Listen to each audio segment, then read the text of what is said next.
não estava no programa, mas eu creio que seria bom se nós apresentássemos um bebê.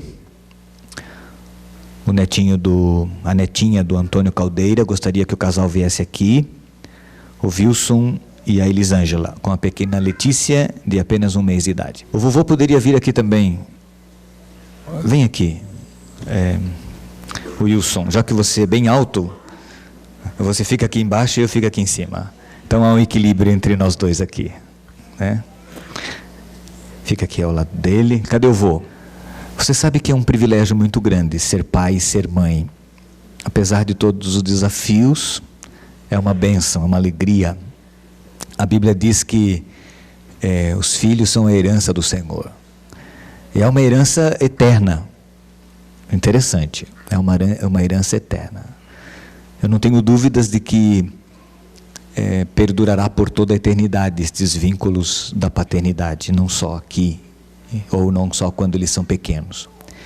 E a sua responsabilidade é muito grande como pai, e a sua também muito grande como mãe. Elisângela, tá bem? A pequena Letícia não sabe nada, ela não tem nenhuma percepção do que está acontecendo, ocorrendo, mas vocês como pais têm. E a Bíblia diz que vocês devem buscar ao Senhor para poder educá-la bem nos caminhos do Papai do Céu. Tá bem? Façam isso, façam a parte de vocês, não só materialmente, mas sobretudo espiritualmente também. Tá? Quer dar ela para a mamãe? Não? Mãe é mais... tem um jeitinho especial. Eu não vou nem segurá-la, tá bom? Por ser muito pequenininha. Então você fica com você mesmo. Vamos nos ajoelhar aqui, tá? Para orarmos ao Senhor. Você consegue se ajoelhar?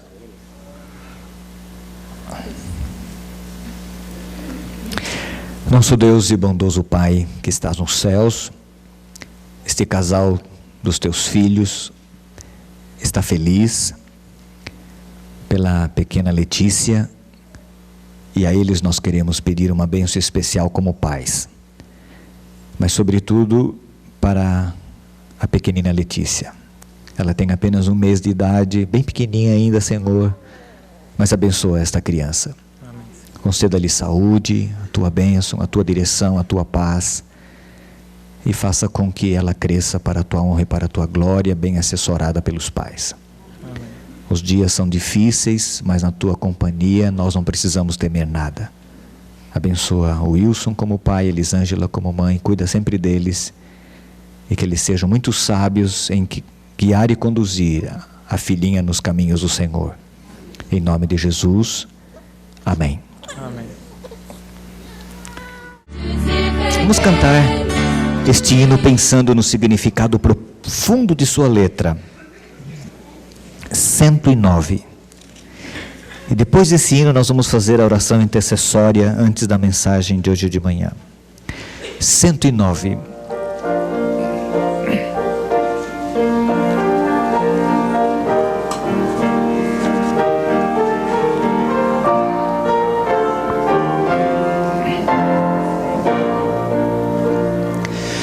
Pelo mal perdido andei, longe do meu Jesus, sem amor, sem fé, sem Deus, a perecer sem luz.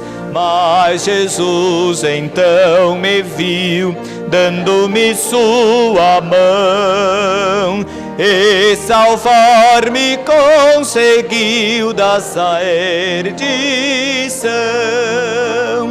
Cristo me amou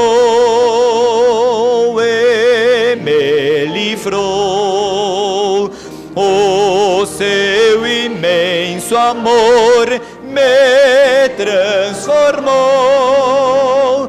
Foi seu poder, foi seu querer. Cristo meu Senhor me transformou. Minha vida, todo ser, quero lhe consagrar. Ao seu lado vou viver, o seu amor cantar, esse amor levar também aos que perdidos são. Venham todos já fruir a salvação.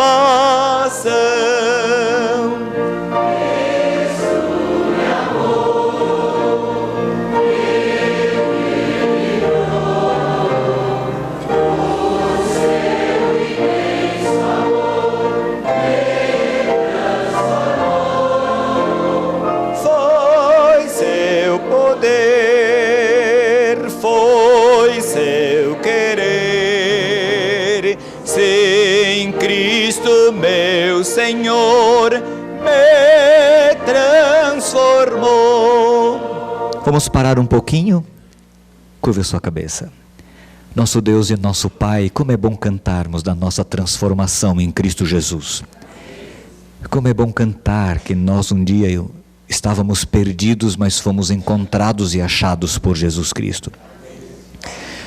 Temos nossas lutas, é bem verdade, Senhor. Temos nossas dificuldades materiais, espirituais, físicas, e rogamos uma bênção para todos. O Senhor conhece a cada pessoa por nome, o Senhor tem nosso nome gravado nas palmas das tuas mãos, o Senhor nos conhece individualmente, abençoa-nos suprindo as nossas deficiências e ajudando a sermos vencedores em nossas lutas. Abençoa nossos filhos, nossa família, abençoa nossos irmãos, abençoa, Senhor, aqueles que estão enfermos, doentes, que precisam de uma graça especial de Ti. Abençoa a nossa saúde, para que não fiquemos enfermos, mas que permaneçamos saudáveis pela Tua bênção e a Tua proteção. Ajuda-nos para que juntos, integrados ao Senhor Jesus e uns aos outros, continuemos vencendo as batalhas e os desafios da vida até aquele dia quando estaremos com o Senhor por toda a eternidade. Pois é no nome dele que oramos agradecidos. Amém. Vamos cantar a terceira estrofe. Pecadores, vinde já, Cristo vos quer salvar. Seu perdão, conforto e paz, Ele vos pode dar. Sua luz e seu amor, sempre nos cederá. Nosso coração, Jesus transformará. Cristo me amou.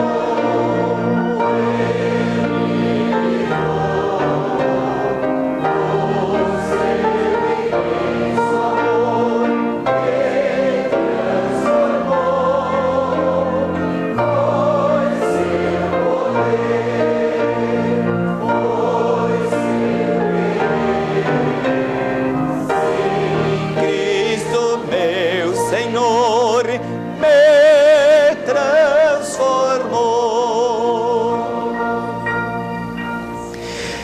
Era o ano de 1976.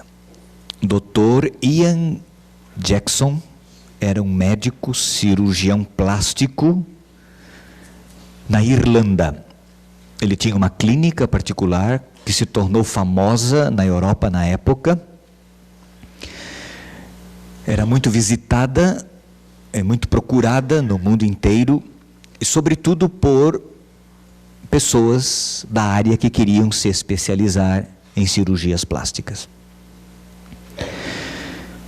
E uma dessas pessoas fora aqui do Peru, de Lima, para estudar com o Dr. Jackson. Tornaram-se amigos e um dia, este médico diz: você não quer ir a Lima, ao Peru? Lá há muitas pessoas mutiladas que você poderia ajudar, recuperando a vida delas, a alegria de viver. E o médico gostou da ideia, programaram-se, e ele e a esposa vieram para Lima, onde permaneceriam por um mês mais ou menos, fazendo cirurgias gratuitamente. O programa era longo, eu trabalhava desde cedo até tarde da noite, ajudando pessoas mutiladas a recuperarem a alegria de viver. Esse médico foi entrevistado pela rede de televisão do Peru, e uma moça chamada Martini, uma suíça que trabalhava como voluntária num hospital de crianças em Lima, ouviu e viu a entrevista pela televisão. E ela sentiu o desejo de fazer com que aquele médico conhecesse um menino índio que tinha 2 anos de idade, que havia sido abandonado pela família naquele hospital. David Lopes. Só sabiam que este era o nome dele. O menino ficava no hospital abandonado pela maioria das pessoas. Ele havia sido picado por uma mosca e fora atacado daquela doença, como é que é o nome? Leishmaniose, acho que é isso. E o verme daquela doença havia comido o nariz daquele menino, ele não tinha nariz. E toda a arcada dentária superior, os lábios superiores. E havia nesta região simplesmente um buraco. Um buraco assim enorme, uma criança de 2 anos de idade. E aquela voluntária, Martini, pegou aquele menino, foi ao hospital onde o Dr. Jackson estava operando as pessoas, ficou esperando sentada numa escada junto à porta principal do centro cirúrgico. E quando foi tarde da noite, quando ele surgiu, ela o intercepta no caminho e mostra aquele menino. E o médico se assusta com o que vê. Ele nunca tinha visto nada igual. E ela pergunta: doutor, o senhor pode ajudar esse menino? E ele diz: eu não sei o que fazer, mas vamos conversar depois. E eles marcaram uma entrevista, eles conversaram, ele examinou o menino e disse para ela: aqui eu não posso fazer nada por ele, mas se você conseguir levá-lo para a Europa, nós teríamos que ter recursos, muitos recursos. As cirurgias seriam muito longas, eu não tenho ideia de como fazer isso. Se você conseguir levá-lo, eu vou tentar fazer a minha parte. E assim ficou combinado. No avião de retorno, ele conversava com a esposa, porque aquele menino o impressionou. Porque ele sabia que se não fizesse nada por aquele menino, ele estaria condenado a ser considerado um monstro na sociedade. Com o rosto, com aquele buraco enorme, sem nariz, sem arcada dentária superior, sem os lábios superiores. Mas ele pensava o que faria, precisaria encontrar uma família para adotá-lo na Europa.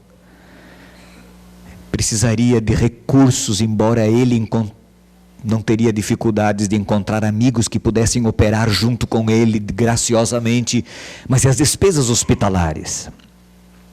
Ele achava que Martini não iria conseguir. Cerca de 2 meses depois, ele recebe um telegrama dizendo que ela chegaria alguns dias depois. E ele e a mulher foram ao aeroporto. Para encurtar a história, ela tem muitos detalhes. Buscaram aquela senhora com aquele pequeno menino. Não tinham para onde levá-lo, levaram para a casa deles. Tinham 4 filhos. Estavam cansados, o menino dormiu. Era uma criança esperta, um menino esperto. Mas ele não sabia como ele era, como era seu rosto.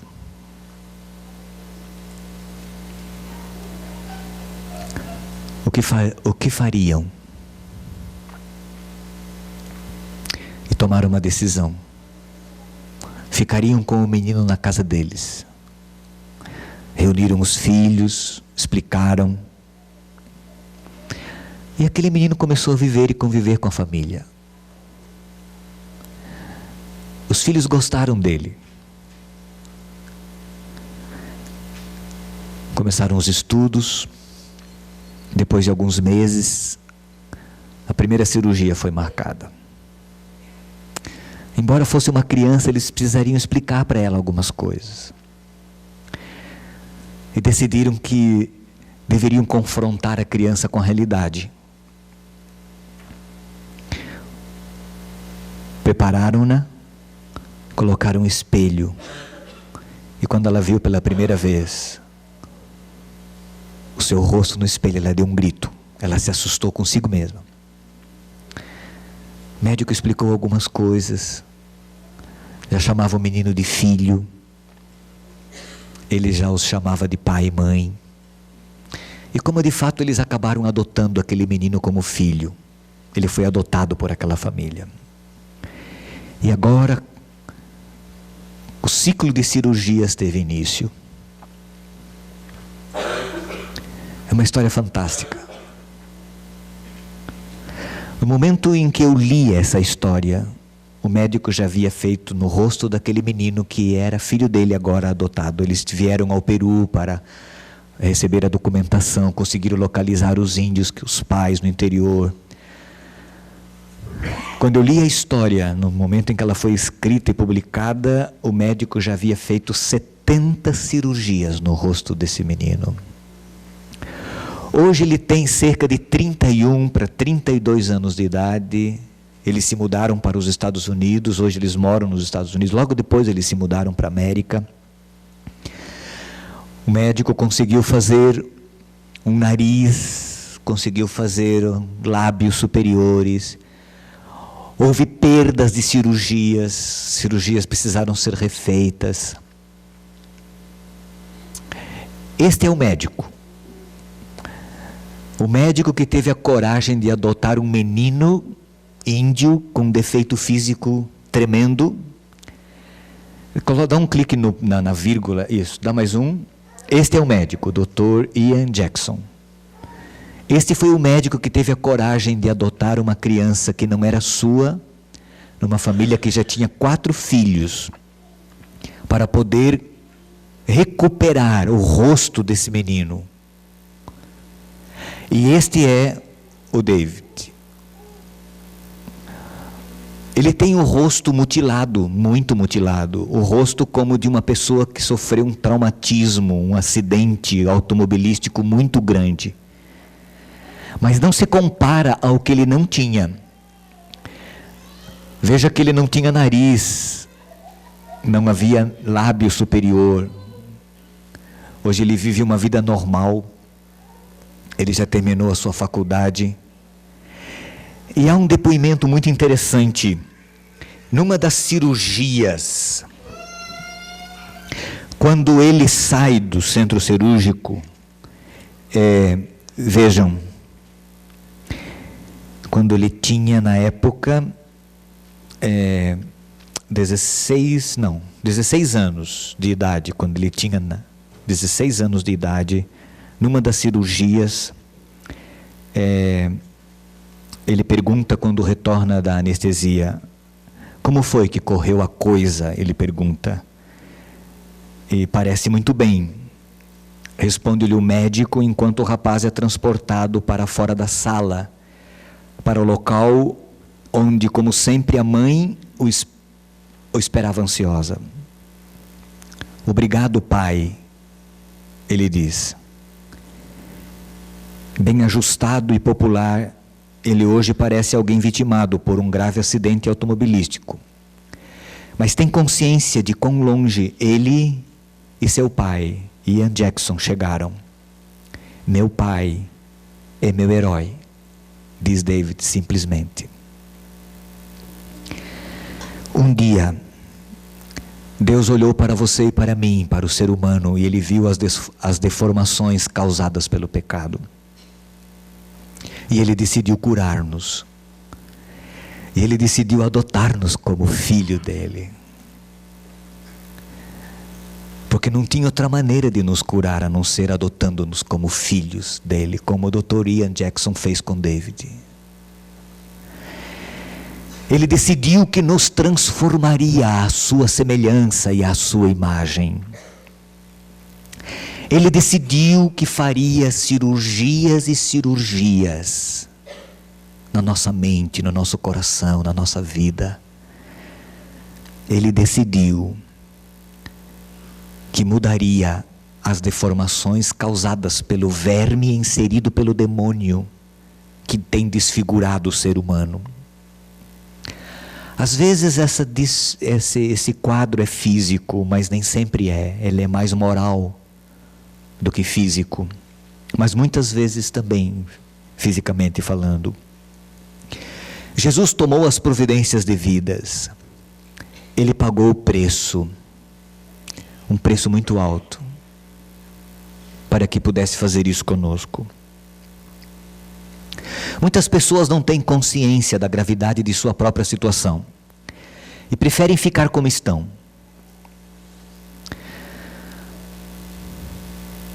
Mas você e eu que temos essa consciência e que temos sido aceitos por Deus como filhos, Jesus tem feito uma mudança na nossa vida, uma transformação. Só que essa transformação não é mecânica, também não é automática, ela é gradativa, é um processo. Um dia essa transformação será radical. A Bíblia fala num abrir e piscar de olhos. Mas enquanto lá não chega esse dia, assim será. Gradativamente Deus vai nos moldando, Ele vai nos transformando. Ele vai mudando nossos gostos e nossas preferências. Ele vai operando de dentro para fora. Ele vai mudando o nosso rosto. Ele vai mudando as nossas afeições. Ele vai nos adequando à semelhança dEle. Mas Ele precisa que nós permitamos que Ele faça a obra, como David. David teve que permitir que seu pai adotivo mudasse a vida dele, operasse muitas vezes. Provavelmente hoje ele já tenha feito mais de 100 cirurgias plásticas. Uma vez, quando ele fizera o lábio superior, o médico perdeu todo o trabalho, porque David se expôs a uma temperatura muito baixa no inverno. Ele não tinha sensibilidade no lábio, ele perdeu o lábio. Às vezes Jesus perde cirurgias por nossa própria desobediência. Às vezes há uma regressão, uma perda da obra que Cristo já havia realizado, porque nós voltamos atrás. Mas Ele não desiste de nós como o Dr. Ian Jackson não tem desistido de seu filho adotivo. Mas o filho teve que permitir.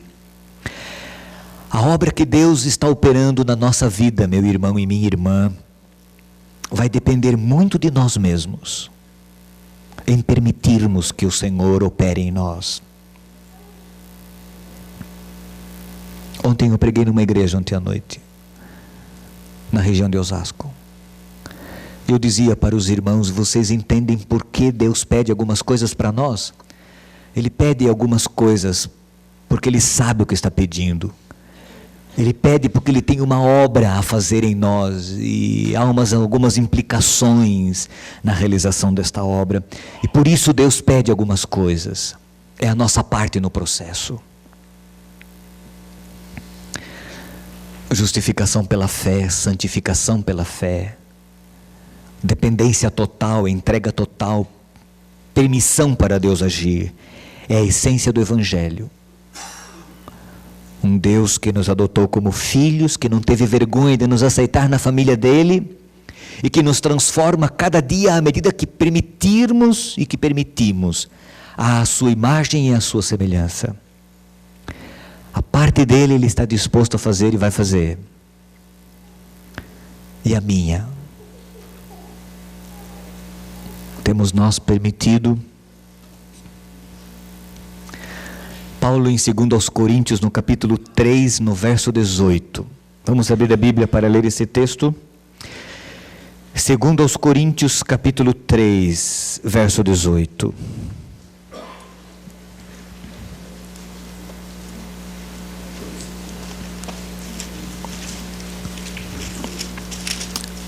A Bíblia diz assim: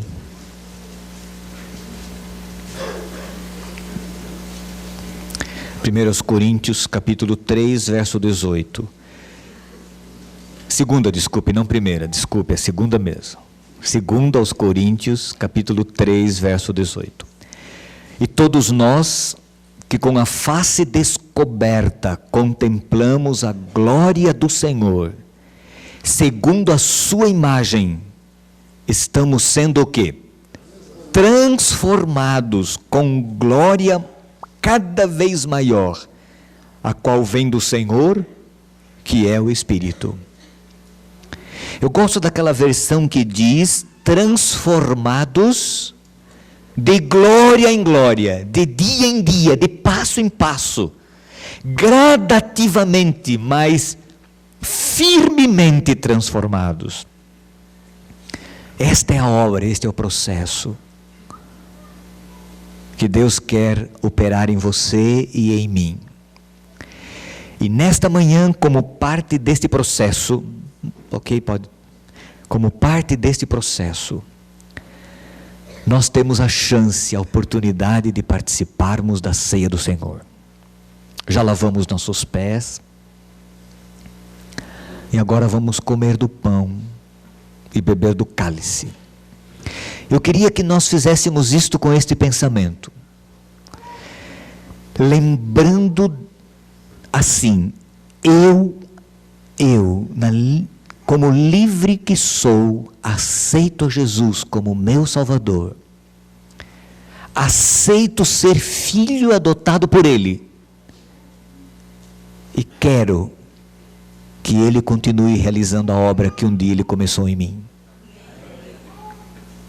Neste espírito, em memória de Jesus que um dia morreu e deu a sua vida para que esta obra pudesse ser possível na nossa vida hoje, e na lembrança de um Jesus que um dia virá para tomar posse do seu reino eterno e transformarmos completamente, porque a transformação aqui, ela é gradativa de glória em glória, ela é eficiente, mas não plena, só na glorificação.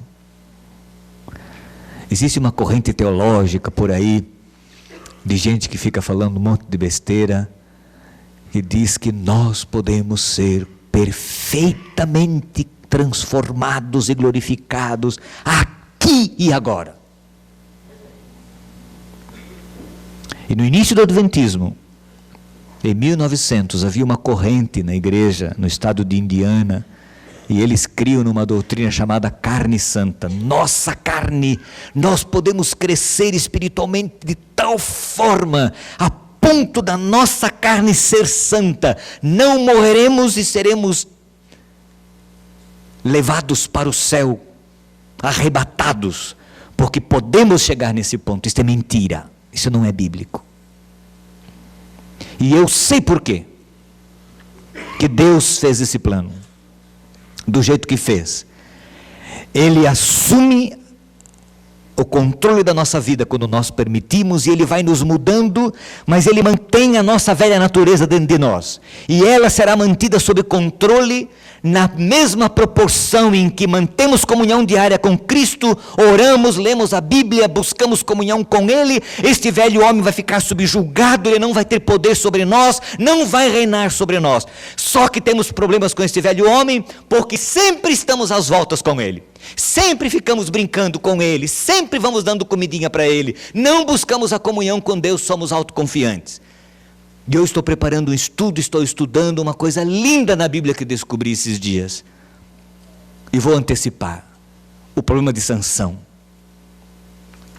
O ponto fraco de Sansão era o ponto forte dele. Nunca tinha tido esta ideia. Mas eu gostei desta ideia, quando que o Espírito Santo me deu um dia estudando a Bíblia. O ponto fraco de Sansão era o cabelo dele. Mas não era o ponto fraco, era o ponto forte. E não tinha nenhum poder no cabelo. Nada místico no cabelo. Apenas uma ordem de Deus: não corte seu cabelo. Não corte seu cabelo. E enquanto Sansão manteve comunhão com Cristo, ele tinha força, inclusive física. Mas ele foi se distanciando, foi distanciando-se de Deus. Até que, você conhece a história, perdeu o seu cabelo. Mas aquela experiência foi o resultado de um afastamento de Deus. E o que seria o ponto fraco dele era o ponto forte. Porque ele tinha um ponto frágil, um ponto fraco. E este ponto fraco deveria ser o ponto forte dele. Porque deveria fazer com que ele buscasse a dependência de Deus. É por isso que Deus não tira a nossa natureza pecaminosa. É por isso que nós nos batizamos e aceitamos a Cristo, mas ainda temos tendências e propensões para o pecado, e Deus não remove isso, e muitos ficam desesperados, porque Deus quer que a gente aprenda a depender dEle. E se nós aprendermos a depender de Deus e a viver com Deus cada dia pela graça, renunciando o nosso eu, a nossa vontade, a nossa própria natureza, a nossa própria carne, como diz Paulo, eu esmurro o meu corpo, pelo contato com Cristo, pela busca diária de Cristo, essa natureza vai ficar subjugada pelo poder do Espírito e pela natureza espiritual. Mas um dia, Paulo diz, o que é mortal se revestirá da imortalidade. E o que é corruptível se revestirá do quê? Da incorruptibilidade. Nós seremos transformados no momento, no abrir e piscar de olhos. Irmãos, eu anseio esse dia. Porque o velho homem dá um trabalho para nós, não dá? A nossa natureza, dá um trabalho danado. Mas Jesus quer que a gente confie nele. É como uma criança aprendendo a andar, que o pai e a mãe dizem, segure na minha mão, vamos juntos aqui nós dois. Vamos tomar a ceia nesse espírito, agradecendo a Jesus, gratos pela adoção, gratos pela transformação gradativa, gradual, de glória em glória, de passo em passo na direção, pelos gostos, pelas preferências mudadas na nossa natureza. Paulo diz, quanto a mim não julgo que eu haja alcançado, mas uma coisa eu faço, que ele diz, eu esqueço as coisas que ficaram para trás e eu prossigo para as que diante de mim estão. Aí lá no fim da vida ele disse, acabei a carreira, completei a fé, combati o bom combate, acabei a carreira e guardei a fé. Desde agora a coroa da justiça me está guardada. E este Paulo um dia, ele escreveu na sua carta aos Coríntios, ele disse assim, eu recebi do Senhor o que também vos entreguei, que o Senhor Jesus na noite em que foi traído tomou o pão, e tendo dado graças o partiu e deu, e disse, comei, fazei isto em memória de mim. Aqui estão os pães que simbolizam o corpo de Cristo. Jesus deu graças, vamos dar graças por esse pão. Depois vamos parti-lo e vamos distribuir para que comamos juntos. Vamos nos ajoelhar para orarmos ao Senhor.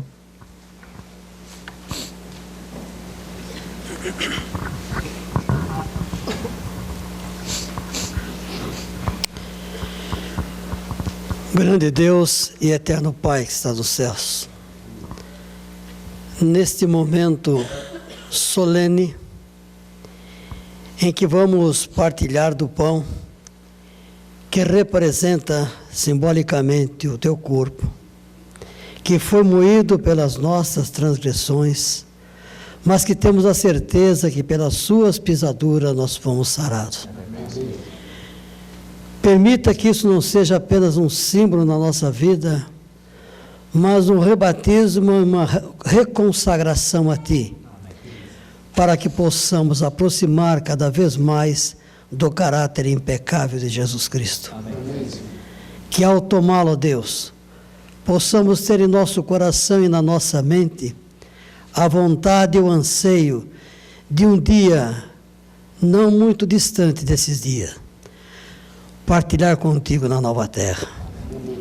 Permita, ó Pai, que todos que estão aqui nesta manhã possam estar com o espírito bem flácido, para que possam receber o benfazejo do Espírito Santo e que possamos, ao receber de Ti essas bênçãos, firmar a nossa fé, preparar o nosso coração até que tu venhas a esta terra.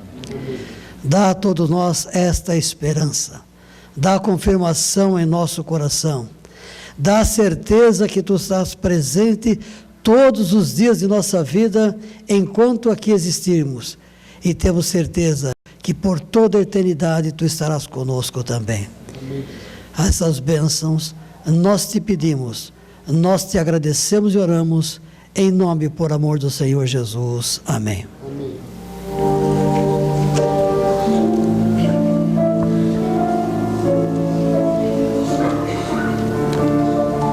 Pode subir aqui. Tira isso.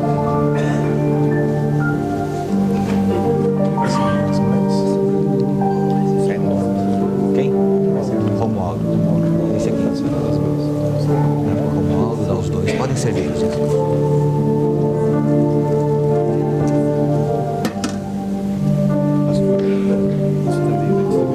Quem? Não, deixa isso. Pega para ele. Pode se posicionar, depois eu mando as pessoas se levantarem.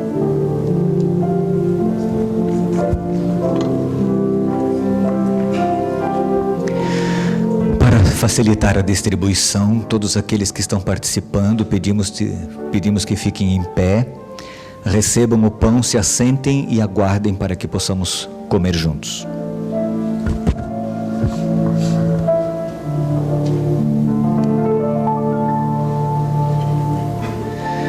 O que você está recebendo é um pedaço de pão simbólico.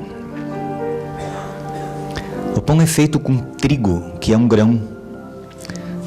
Esse grão ele é moído, depois ele é amassado, misturado com água, sal,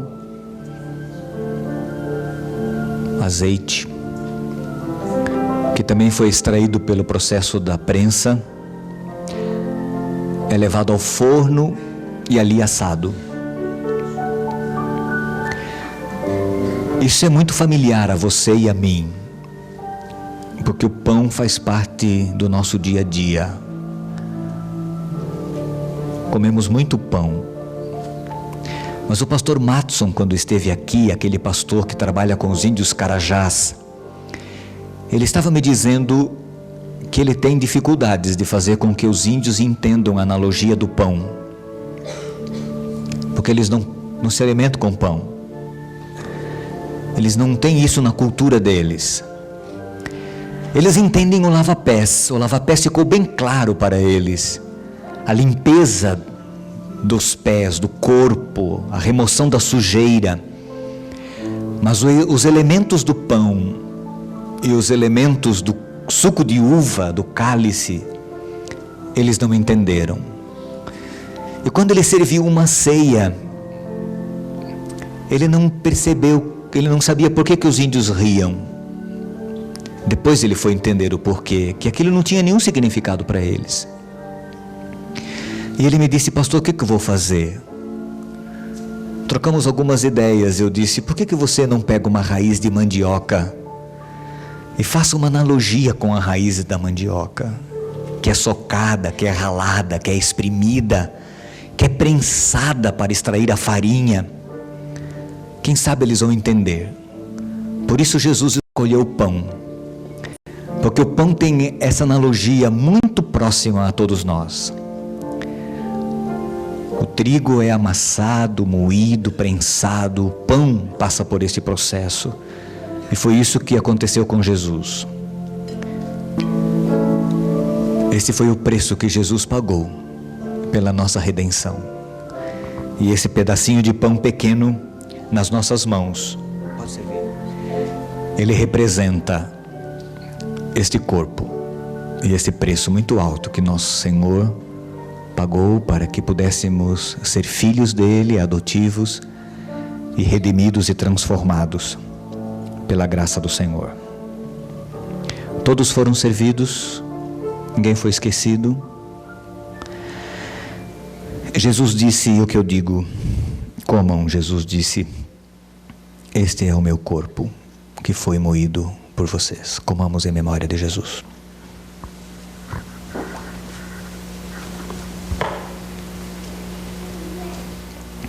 Pai nosso Nosso. Sim, Pai Nosso. Louvado seja o teu nome, pelo pão que acabamos de comer, pelo significado que esse pão tem para nós. Aceitamos a Jesus como nosso Senhor, Salvador e Mestre. E assim o pão fará parte da nossa vida. Vamos nos ajoelhar e agradecer a Deus agora pelos cálices.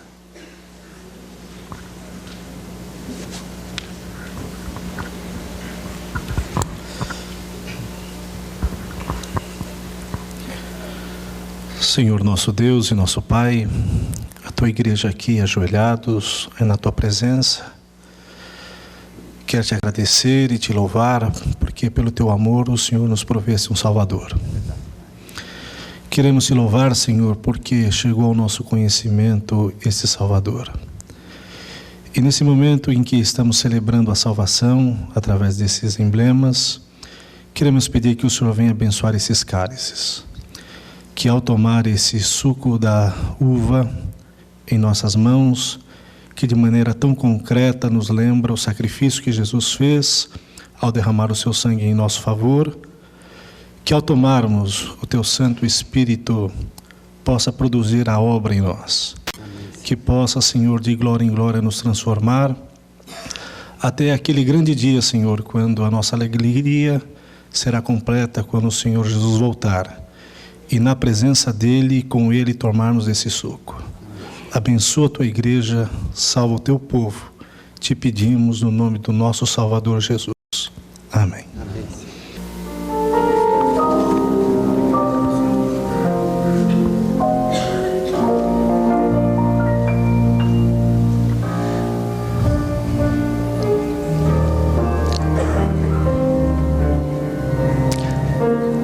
Outra vez pedimos para que os irmãos fiquem em pé, sirvam-se e aguardem para que possamos beber juntos.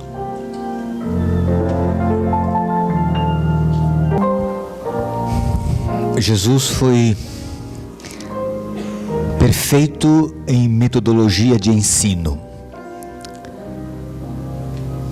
Ninguém ensinou como Jesus ensinou. Ele ensinava de maneira concreta. Ele tornava coisas abstratas palpáveis às pessoas. Eu gosto da ceia, do batismo e de outros ritos que a igreja tem estabelecidos por Deus, por Jesus. Porque através da ceia, por exemplo, nós materializamos algo abstrato. A salvação é algo realmente abstrato, porque tratamos com coisas espirituais. E Jesus tornou concreta a salvação, esse plano, essa aliança conosco, através da participação dos emblemas da ceia. A lavagem dos pés, o comer do pão, o beber do cálice. Você veja que todos os nossos sentidos estão envolvidos no processo. Nós ouvimos, nós sentimos, nós pegamos, degustamos, cheiramos, e é uma forma de nós aprendermos, transformando aquilo que é abstrato em uma experiência concreta. É um cálice pequenininho. Eu acho que o que Jesus usou com seus discípulos era bem maior. Era um cálice único, provavelmente um cálice único. Quem sabe alguma jarra de barro, algum canecão de barro, assim. Ele foi passando, eles eram 12 apenas, cada um foi tomando um pouco.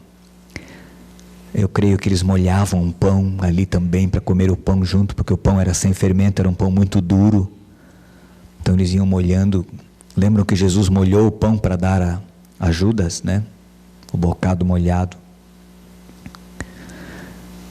Mas não importa, ele é apenas um símbolo. É o símbolo de uma experiência. a experiência pela qual Jesus passou dando a sua vida por você e por mim. E ao bebermos nós estamos dizendo para Ele assim: Senhor, eu aceito, sim, eu aceito. Sabe, Senhor, às vezes dá vontade de te abraçar.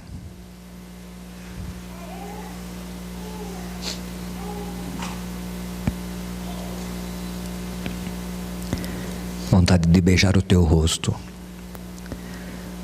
de gratidão, de reconhecimento. Porque nós não somos nada, mas em Ti nós somos. Em Ti nós recuperamos a nossa dignidade como seres humanos. E muito obrigado por essa experiência. Louvamos o Teu nome porque o Senhor não teve medo de vir a este mundo e de enfrentar o que o Senhor enfrentou aqui, simplesmente por nos amar do jeito que nos ama, para redimir-nos. A obra do Senhor não está completa. O Senhor tem um desejo muito grande de retornar logo a essa terra para iniciar toda a eternidade. Não permita que nenhum de nós dos que aqui estamos faltemos, mas que possamos estar em pé diante do Senhor e irmos para os céus viver contigo por toda a eternidade. Muito obrigado pela renovação do concerto. Em Teu nome, amém. Terminando a Santa Ceia naquele dia, Jesus olhou para os discípulos e fez uma das maiores promessas da Bíblia. Ele diz assim: eu não vou beber mais com vocês este cálice, e não vou comer mais este pão, a não ser no reino do meu Pai. Esta promessa Jesus ainda não cumpriu, e Ele tem um desejo ardente de cumpri-la. E eu tenho certeza que não vai demorar muito. Um dia, daqui a pouquinho, nós estaremos no reino dos céus e vamos tomar da ceia todos juntos, e ali viveremos para sempre com o Senhor. Se porventura você não participou da ceia hoje por uma ou outra razão que te levou a fazer isso, a nossa próxima ceia será no último final de semana da Semana de Oração. A Semana de Oração dos Jovens, que o pastor Marcelo Rezende vai fazer na primeira semana de julho. Começa acho que no dia 2 de julho, termina no dia 10 ou 9, uma coisa assim. Naquela semana será a semana de oração. Faça planos para participar, fortalece a nossa fé, a nossa experiência com Cristo, e no final da semana de oração nós teremos uma outra Santa Ceia, onde os nossos diáconos jovens vão servir, e vai ser uma Santa Ceia muito especial. Como pastor desta comunidade, em nome do Pai, do Filho e do Espírito Santo, eu abençoo a todos os irmãos. Que a graça do Senhor Jesus Cristo, o amor de Deus, a companhia do Espírito Santo acompanhe vocês no dia a dia, nas lutas, protegendo-os dos males, dos perigos, dos problemas e dos desafios e sobretudo do pecado. Pai, quão bom sabermos que não estamos sozinhos neste mundo, e que a bênção que proferi em Teu nome seja uma realidade em nossa vida, hoje e sempre até Jesus voltar. Amém.